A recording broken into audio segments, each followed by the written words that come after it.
बेचारा वो तो व्यक्ति अनपढ़ परेशान हो गया, क्या कर किया जाए। 1 साल मैंने मेहनत की, उनकी गाय चराई, फिर भी कुछ नहीं दे रहे। वह किसी जैन श्रावक के पास पहुंच गया। उसने कहा मेरी ऐसी ऐसी समस्या समाधान कर दीजिए। जैन श्रावक ने कहा, मुनि महाराज के उपदेश सुनता था, शायद बात को जानता था। उसने कहा सुबह गाय चराने के लिए ले आओ, शाम को गाय लेकर के उनके घर मत जाओ। ऐसा उसने किया। वह गाय लेकर के आ गया, शाम को गाय लेके उसके घर नहीं गया, दूसरे के लेके चला गया। वह सेठ बौद्ध धर्म का मानने वाला खोजता खोजता वहाँ पहुँचा। बोले क्यों भाई गाय लेके नहीं पहुँचा शाम को? बोले कैसी गाय, कहाँ की गाय? बोले सुबह लेकर के आया था। जो लाया था वो मर गया, जो गाय थी वे मर गई, जिसकी गाय थी वो भी मर गया। भूल गए क्या? अरे क्षणिकवाद सिद्धांत है, द्रव्य नष्ट हो जाता है, नष्ट हो गया, गाय की गाय। और वो कहता है कि मैं पंचायत बिठा लूंगा। बोले बिठा लो पंचायत, राजा के सामने कही। उसने पूछा राजा ने, क्या? बोले महाराज मैं तो जानता नहीं क्या है क्षणिकवाद का सिद्धांत, मैंने तो इनके यहाँ नौकरी की 1 साल के लिए, इन्होंने कहा था इतना पैसा दूंगा। जब मैंने पैसा मांगा तो उन्होंने कहा गाय मर गई, तू मर गया, मैं मर गया, सब मर गया, सब क्षणिकवाद है। फिर मुझको किसी जैन श्रावक ने बताया कि गायों को अपने घर रख लेना, मैंने रख लिया। तो अब ये कहती मेरी गाय दे दो। जब ये मर गए, इनकी गाय मर गई, अपने मुंह से कह रहे हैं, और मैं भी मर गया, इनकी गाय कहाँ से लाऊं? तो राजा ने कहा बिल्कुल तुमने ठीक किया। उस व्यक्ति ने क्षमा मांगी। बोले क्षमा से काम नहीं चलेगा, राजकोष में तुम्हें 100 स्वर्ण मुद्रा जुर्माने के स्वरूप से जमा करनी पड़ेंगी, और जो पैसा तुम्हें इसको देना था, इसका दिल दुखाया है, उसे दूना पैसा इसे दीजिए। तो बौद्ध मत ऐसा होता है, क्षणिकवाद एकांतवादी है।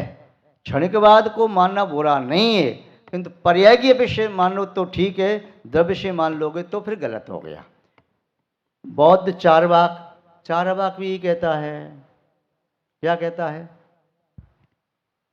यावम जीवम सुखम जीवेत, जब तक जियो सुख से जियो, ऋणम कृत्वा घृतम पिबेत, सुख से कैसे जियो? खूब खाओ पियो मौज मस्ती करो।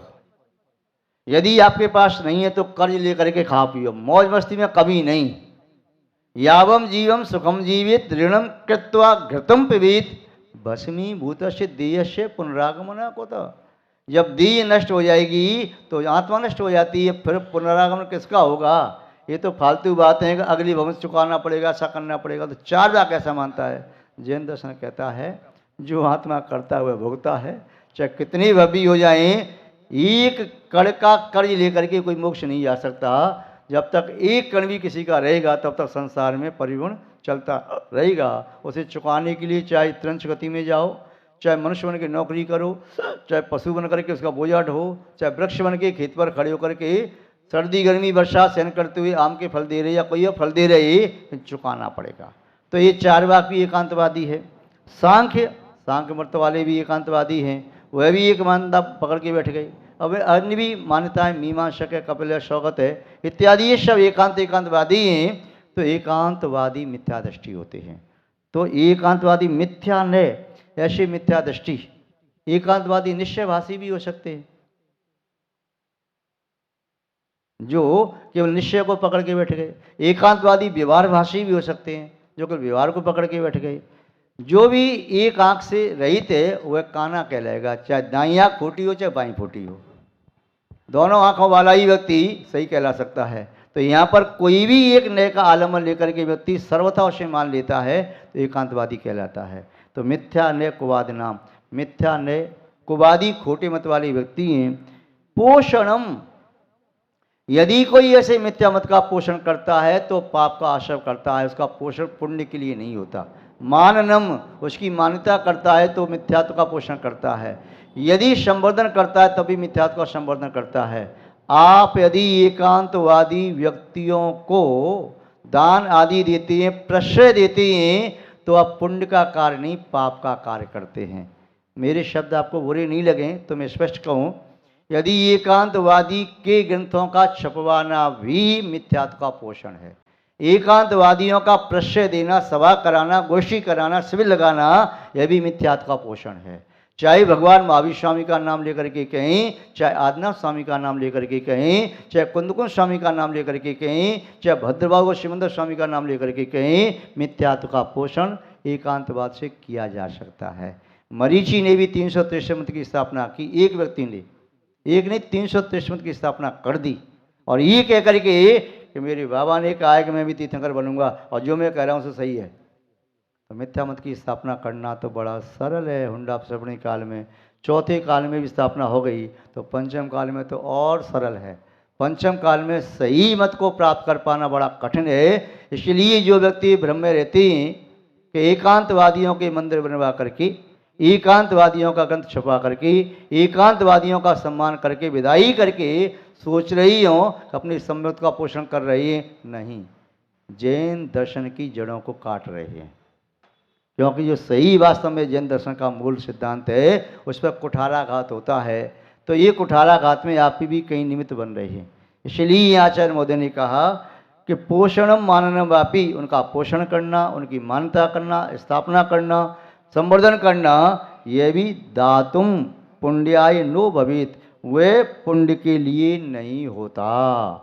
अब आप देख लीजिए, उसको करने से पुण्य तो होगा नहीं, पाप होगा और संसार संवर्धन होगा। इसलिए आचार्यों के ग्रंथों को मूल भाषा समझ करके एकांत में शांति से बैठ करके पढ़ो, चित्त की निराकुरता के साथ, किसी आवेश में, भावावेश में, किसी के बेकाबी में आकर के अपने सत्य मार्ग का परित्याग मत कीजिए। सत्य मार्ग को जानने की कोशिश कीजिए। आपकी आत्मा में जानने की पूरी क्षमता है। आप संगी पंचेंद्रिय हैं, विचारशील हैं, विवेकशील हैं, और मनुष्य ही चारों गति में सबसे ज़्यादा विवेकशील है, और फिर भी यही सबसे ज़्यादा भटक जाता है। तो इसलिए उसको समझाने के लिए विद्यालय, महाविद्यालय ये सब स्थापित किए जाते हैं, पाठशालाएँ, स्कूल खोले जाते हैं, और स्वाध्यायशाला, विद्वान वगैरह मनुष्यों को समझाने के लिए। देवों को समझाने के लिए कोई पाठशाला, स्कूल, विद्यालय नहीं है। नारकियों को समझाने के लिए नहीं, त्रंचों को समझाने की कभी चलो कुछ कदाचित कोई हो सकता है, किंतु हमें फिर भी समझना चाहिए, बाहर का समझाने वाला हमें तब तक नहीं समझा सकता जब तक हम अपने अंदर से समझने के लिए तैयार न हों। और जब अंदर से समझने को तैयार हो जाएंगे तो एकांत में बैठ करके हमारी बात हमारी समझ में स्वतः आ जाएगी। सामने वाला नहीं समझाएगा तब भी आ जाएगी। कई एकांतवाद से प्रभावित व्यक्ति समझने पर अनेकांत को स्वीकार कर लेते हैं, शायदवाद को स्वीकार कर लेते हैं। इतना ही नहीं, वे उस मत का परित्याग करके दिगंबर जैन आमनाय में आकर के दीक्षित भी होते हैं, साधना करते हैं, तपस्या करते हैं, और एक आकर के सैकड़ों हजारों व्यक्तियों के निमित्त बनते हैं। कहते हैं, वो कहते भैया पहले आप ऐसे ही कहते थे, भैया मैं पहले भूल में था, अब मैं सुधर गया, आप भी चाहो तो सुधर के इस मार्ग पर आ जाओ। तो इस प्रकार यहाँ पर कहा, आगे देखते हैं जी। अभी चल रहा है कि दो अमान्य चल रही है कि मैं 20पंथी हूँ, मैं 13पंथी हूँ, तो क्या मानना चाहिए अपने आप को? एकांतवाद होता है कि क्या है? देखिए, ये पूजा पद्धति है। पूजा पद्धति में श्रावक का मन एक जैसा नहीं हो सकता। देखो, हम कई बार उदाहरण देते हैं, भोजनशाला में भोजन करने कोई व्यक्ति गया, एक कहता है मैं बिना हरी का भोजन करूँगा, एक कहेगा मैं हरी तो खाऊंगा किंतु 6 में से कोई और रस नहीं लूँगा, एक कहता है मैं अन्न नहीं लूँगा। तीनों की धारणा अपनी अलग अलग है। अब कोई पूछे हमसे तीनों में से सबसे ज़्यादा पुण्य का सब किसे होगा, तीनों में से किसी को भी हो सकता है। तो ऐसे ही पूजा पद्धति में जिसका मन जैसे लगता है, किसी का मन यदि केवल जल के अभिषेक से लगता है, भाई जल का अभिषेक कर लीजिए। किसी का मन यदि दूध के अभिषेक से लगता है तो ऐसा कर लीजिए। किसी का मन हरे फल चढ़ाने से लगता है वैसा कर लीजिए। जिसका मन सूखे फल से लगता है वैसा कर लीजिए। जिसका मन बिना दब के लग रहा है तो ये बिना दब के कर लीजिए। अपने मन की स्थिति हम स्वयं जान सकते हैं, सामने वाला नहीं जान सकता। और हम सामने वाले की हाँ में हाँ न मिलाएं, सामने वाले की ना में नाम न मिलाएं, अपने मन से पूछ लें मनः पूतम समाचरित। ये विषय विवाद के विषय नहीं है, क्योंकि ये चरणान योग है, चर्या का विषय है। बस इतना ध्यान रखना कि हम हिंसा से बचें, अहिंसा का पालन ज़्यादा से ज़्यादा हो सके ऐसा प्रयास चर्या में होना चाहिए। क्योंकि श्रावक का मूल धर्म अहिंसा है। धम्मो मंगल मुक्तिठम अहिंसा संयमो तबो। देवाभि तम रमशंति जस धम्बे शयामणो। आचार्य भगवान इंद्रभूति गौतम गर्दंडी कार्य का लिखी यति प्रतिक्रमण में। धर्म मंगल है, उत्कृष्ट है, धम्मो मंगल मुख्यतम, अहिंसा संयोग, तो वो 3 रूप हैं।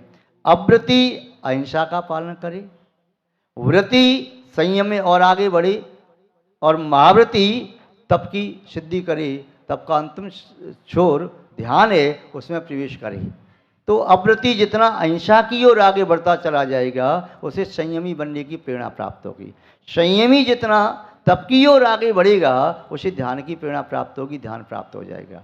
तो साधक को ध्यान रखना है, बिना विवेक की कोई क्रिया न करे, न तो अभिषेक में, न पूजन में, न आहार दान में, न अन्य किसी कार्य में विवेक पूर्वक क्रिया करे, तब तो पुण्य को वह प्राप्त कर सकता है, पुण्य के सदन को।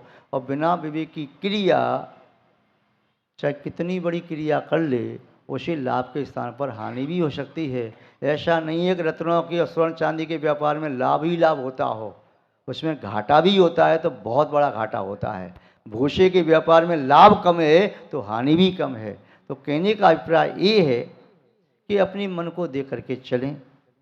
आप यदि अभिषेक भी कर रहे हैं, जल से भी कर रहे हैं, और आप अहंकार का पोषण कर रहे हैं, मैं शुद्ध तेरहपंथी अभिषेक जल से करता हूँ, और सामने वाले बच्चे कौन ही मारते जा रहे, पीछट मैं अभिषेक पहले करूँगा, मैं शांत करूँगा, और बड़ा अंदर अहम भाव से शांत धारा भी कर रहे, भगवान के चरण भी छू रहे, गुरु के चरण माथा भी रगड़ रहे, अहंकार का पोषण कर रहे, तो चित्त में निर्मलता नहीं आई। तो ये सब प्रयोजन सामने रखो। मेरा प्रयोजन क्या है? अपने चित्त को निर्मल बनाना, और सामने वाले का भी प्रयोजन है। मैं नहीं जानता कि सामने वाले का चित्त निर्मल कैसे होता है, उसकी वो जाने। मुझे तो अपने चित्त को देखना है, मेरा चित्त कैसे निर्मल होता है, अपने चित्त को मैं जान सकता हूँ। मुझे तो भैया अपना लोटा छानना है, पूरे कुएं को छान नहीं सकता, सागर नदी तालाब को छान नहीं सकता। इसलिए सामने वाला भी हो सकता लोटा छान रहा हो, किंतु सामने वाला भी यदि जिद्द में आकर के, अहंकार में आकर किसी को नीचा दिखाने की भावना से करता है, तो वह भी पाप के उसमें को गर्त में गिर गया। तो अपन ये ध्यान रखें कि अपने चित्त को सरल और सहज रखें। चित्त को सरल सहज रख करके आपने पूजा अभिषेक नहीं भी किया, तब भी पाप से बच के पुण्य कुछ न कुछ मिलेगा। और कठोर चित्त होकर के दुष्ट चित्त के साथ आपने महार्चना भी कराई ना, अहंकार के साथ आपने खूब बड़ी पूजा कराई, लाखों करोड़ों का आपने धन व्यय किया, हो सकता है तब भी आपके चित्त में निर्मलता नहीं आई हो, केवल अहंकार ही टपक रहा हो आपके चारों ओर से। तो अपने चित्त को देख लें। तो अपन यही ध्यान रखें भाई, रजनी सी है, रजनी भाई, बस यही अपन देख लें अपना चित्त निर्मल कैसे होता है। अपन कभी आक्षेप न लगाएं कौन क्या कर रहा है। अपन ये अपने मुझसे नहीं कह सकते कि 20पंथी सही है कि 13पंथी सही है। अब ये कहते हैं जिनका चित्त सही है वो सही है, जिसका चित्त गलत है तो गलत है। जैसे कल महाराज जी बता रहे जनानंद महाराज जी कि आचार्य शांत सागर जी महाराज के संग में भी मंदिर चलता था, पंचामृत अभिषेक होता था, और हम आचार्य शांत सागर महाराज की दुआई दें, उसका विरोध करें, तो ऐसा हो गया कि आचार्य शांत सागर के विरोध कर रहे। तो इसलिए अपनी मुँह से कभी विरोध तो करना ही नहीं, बस यही कहना भैया जिसको जैसा अच्छा लगे भगवान की पूजा भक्ति अर्चना करो। हमारा तो भगवान के चरणों विनम्र नमोस्तु है, जैसे मुझे अच्छा लगता है वैसा मैं कर लेता हूँ, जिसको जैसा अच्छा लग रहा है वैसा करे। मेरी कोई धारणा मानता नहीं। भगवान ने कल्याण के लिए धर्म दिया है, भगवान ने लड़ने के लिए धर्म नहीं दिया, अपने अहंकार के पोषण के लिए नहीं दिया, किसी को नीचा दिखाने के लिए नहीं दिया। भगवान ने धर्म दिया है अपना हित करो, परिणाम निर्मल बनाओ। ये बात भी हम अपने मुझसे नहीं कह सकते, जहाँ जो परंपरा है वैसा करो। परंपरा तो मनुष्य के द्वारा स्थापित होती ही हैं। कई जगह जहाँ पर पहले पंचामृत नहीं होता था, आज पंचामृत खूब धड़ल्ले से हो रहा है, खूब फूल चढ़ रही हैं, खूब फल चढ़ रही हैं। कई जगह जहाँ होता था वहाँ पर अब पंचामृत नहीं हो सकता। तो ये परंपराएं भी वहाँ के जो मुख्य व्यक्ति हैं, जो लीडर हैं, लीडरशिप कर रहे, नेतृत्व कर रहे हैं, और उनके अनुसार ही वातावरण बदल जाता है। या साधु का जैसा प्रभाव होता है, तो साधु जैसा कराना चाहता है तो साधु की बात को व्यक्ति टाल नहीं पाता। फिर कई बार कहता है कि हमारे मन में तो नहीं आ रहा, हम तो नहीं चाहते ऐसे करना, पर महाराज का आदेश ऐसे करना पड़ रहा है। कोई इधर आदेश मान रहा है, कोई उधर आदेश मान रहा है, तो व्यक्ति इसमें पिस जाता है किस आदेश को माने। तो बस हमारा इसमें इतना ही कहना है, आदेश कुछ नहीं, साधुओं के उपदेश होते ही उनकी भी जो भावना है विशुद्ध भावना हो सकती है। हम किसी की भावनाओं को आहत नहीं कर रही, पर इतना ही कहना चाह रही हैं कि सावकों की क्रियाएं सावकों पर छोड़ो। अपन साधु होकर के इसमें राग द्वेष में क्यों पड़ें कि क्या करना है क्या नहीं कर रहा है। ठीक सावक जैसा करे करता रहे, बस इतना छोड़ देंगे तो सावक को भी थोड़ा स्वतंत्रता मिलेगी, आनंद आएगा और साधु भी उस झमेले से बच जाएंगे। ठीक है। और अति सर्वत्र वर्जित, अति होती है तो फिर यहाँ भी यति, वहाँ भी यति, ये भी यति, ये भी यति। अति कोई मार्ग होता ही नहीं है, मार्ग हमेशा मध्यम होता है। तो धीमे धीमे हुए अति पर जाकर के एंड को प्राप्त हो जाता है। जिस पक्ष की, जिस मत की अति होती है, उस मत की फिर धीमे धीमे इति हो जाती है। हाँ जी। नमोस्तु नमोस्तु नमोस्तु।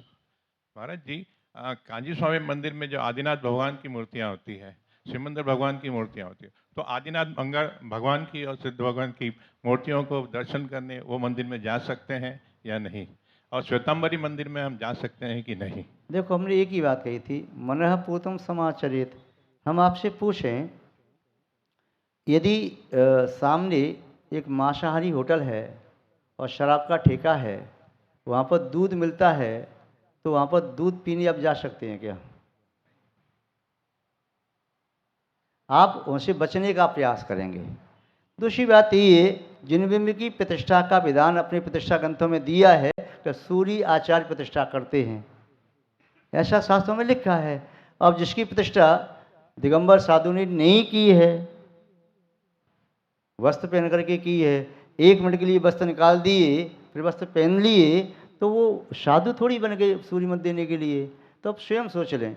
फिर वो ऐसा लगता है, भाव नहीं लगती, ऐसा लगता है पत्थर की मूर्ति, धातु की मूर्ति रखी है, उसमें भगवत्ता उस श्रावक को दिखाई नहीं देती।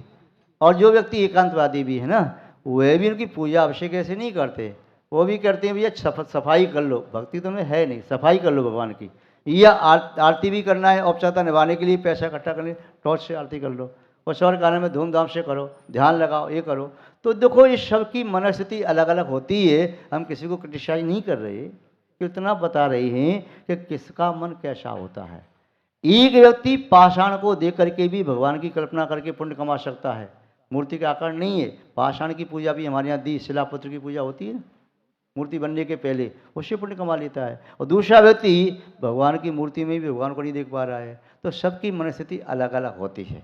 तो इसलिए हम आपके मन के बारे में नहीं जानते। आप अपने मन से पूछ लीजिए कि आपको क्या उचित लग रहा है। आपकी आत्मा सबसे बड़ा जजमेंट देने वाली जज है। आत्मा की बात सुनो एकांत में बैठ करके, आत्मा स्वयं कहेगी ये उचित नहीं है। किंतु अहंकार जब आता है तो कहता क्या उचित है क्या उचित नहीं, मैं ऐसा ही करूँगा, कौन होता है रोकने वाला। तो फिर व्यक्ति फिर भटक जाता है।